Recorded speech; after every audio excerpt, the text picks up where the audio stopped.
আসসালামু আলাইকুম, আশা করি সবাই ভালো আছেন। রোজার সময় আমি কিছু প্যাটিসের ছবি শেয়ার করেছিলাম। অনেক আপু ভাইয়েরাই এটা রেসিপি দেখতে চেয়েছিলেন, তো ভাবলাম কেননা আজকে রেসিপিটি শেয়ার করি। চলুন দেখিনি কিভাবে করেছি। এখানে মাশরুম আর হচ্ছে চিকেন সটে করে নিয়েছি, আর এখানে হচ্ছে সফট চিজ নিব, আর এখানে হচ্ছে আমি চেডার চিজ নিব, এখানে হচ্ছে আমি পারমিজান নেব, এটা হচ্ছে গ্র্যান্ড করা, আর এটা হচ্ছে আমি যে পেস্ট্রিটা তৈরি করব ওইটার হচ্ছে শীট।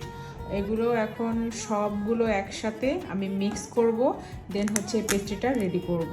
পাফ পেস্ট্রিটা আসলে খুবই ভালো লাগে, তো অবশ্যই এখন রেডি করে নিই। রেডি করে তারপরে হচ্ছে এটাকে বেক করব হচ্ছে 250°C। সবগুলো উপকরণ দিয়ে এখন হচ্ছে এগুলোকে আমি ভালোভাবে মিক্স করব। প্রথমে হচ্ছে এখানে আমি ব্ল্যাক পেপার দিয়ে দিচ্ছি। যদিও আমি ব্ল্যাক পেপার মাশরুম আর হচ্ছে চিকেন সটে করার সময় অল্প একটু দিয়েছিলাম, আর এখানে আমি একটু পরিমাণ হার্ব দিব, বেশি না। আমি এটাকে অলিভ অয়েল দিয়ে সটে করে নিয়েছিলাম। এখন এর মধ্যে চিজ আর সামান্য পরিমাণ চেডার চিজ, এগুলো আমি সবগুলো মিক্স করে নিব। এক এক করে সবগুলো উপকরণ আমি একটু একটু করে দিয়ে দিচ্ছি। আমি অল্প পরিমাণে হচ্ছে পারমিজান চিজ দিয়েছিলাম, এটাকে আমি দিয়ে দেবো।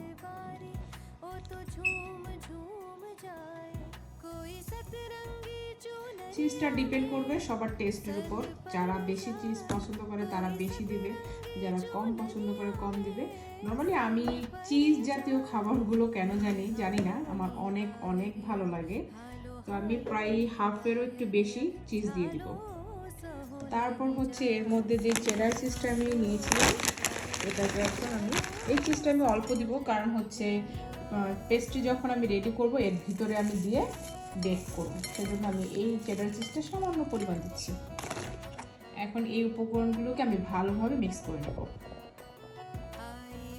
এই চিজটাও ইউজ করব, কারণ এই চিজটা ইউজ করলে খুবই ভালো লাগে, আর এটার ফ্লেভারটাও অনেক ভালো। যেহেতু এটা পুরোটা রেডি হবে হচ্ছে একদম চিজের উপরে, তো সেই কারণে আমি আজকে বেশি চিজ দিয়ে এটা রেডি করব পেস্ট্রিটাকে। আর এই তো এটার পেস্ট্রির টেক্সচারটা এরকম হয়েছে, ভিতরের যে পুরটা দেব সেটা একদম ক্রিমি ক্রিমি এরকম হয়েছে। যখন এটা একদম বেক করব তখন গলে যাবে, এত ইয়াম্মি হবে। এখন আমি রেডি করে নিচ্ছি হচ্ছে পেস্ট্রিটাকে রেডি করে নেব। এই তো পেস্ট্রির শীটটাকে এখন আমি আমার পছন্দ মতো কেটে নেব।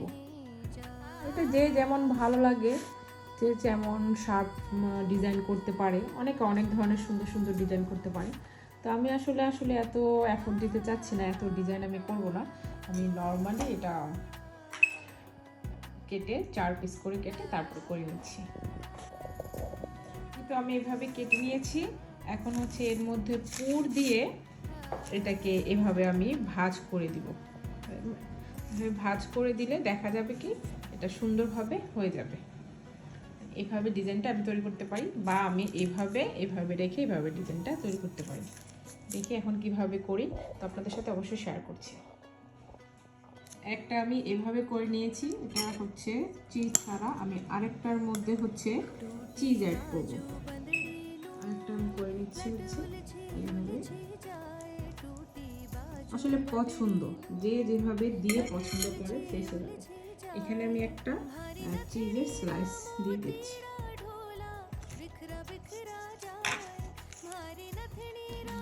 স্লাইস দেওয়ার পর আমি এটাকে উপর দিয়ে আরেকটা যে সাইজ রেখেছিলাম ওটাকে এভাবে দিয়ে দিব, দিয়ে একটু চেপে দিব, চেপে চারো সাইডটা একটু আটকে দিব। তারপর হচ্ছে এটাকে কাঁটা চামচ দিয়ে একটু ফিল করে দিব। প্রথমে আমি হাত দিয়ে করে দিচ্ছি।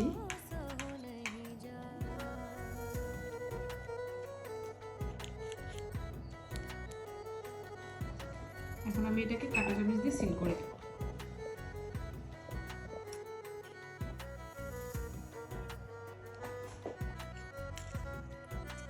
এটা আসলে ডিজাইনটা ডিপেন্ড করে যার যার চয়েসের উপর, যে যেভাবে ভালো লাগে সে সেভাবে করতে পারে। মানে সুন্দর দেখার জন্য, এমন না যে এটা খেতে টেস্ট এক এক রকমের হবে, তা কিন্তু না, একটু দেখতে ভালো লাগে আর কি। এখানে আমি এইভাবে একটা করে নিয়েছি, এভাবে একটা করে নিয়েছি। আমি বাকি যেগুলো আছে এগুলো আমি সব এখন রেডি করে নিচ্ছি। এই তো এখানে আমি এক একটা সাইজের অনুযায়ী করে নিয়েছি। কিছুগুলো আমি চারকোনা করেছি, কিছুগুলো আমি ত্রিভুজের মতো করেছি।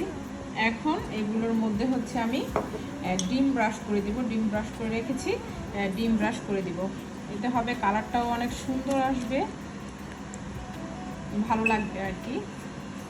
আর ওভেনকে আমি বেক করতে দিয়ে দিয়েছি। এরপরে এগুলো বেশিক্ষণ লাগবে না, হয়তো 15 মিনিটের মধ্যেই হয়ে যাবে।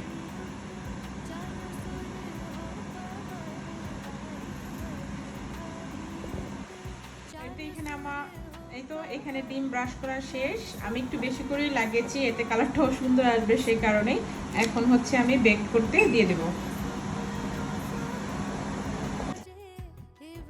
ওভেনটা আগে থেকেই আমি 15 মিনিটের জন্য প্রিহিট করে নিয়েছিলাম, আর এটা হতে বেশিটা সময় লাগবে না, যেহেতু আমি উপরে নিচে ভালোভাবে গরম করে নিয়েছিলাম।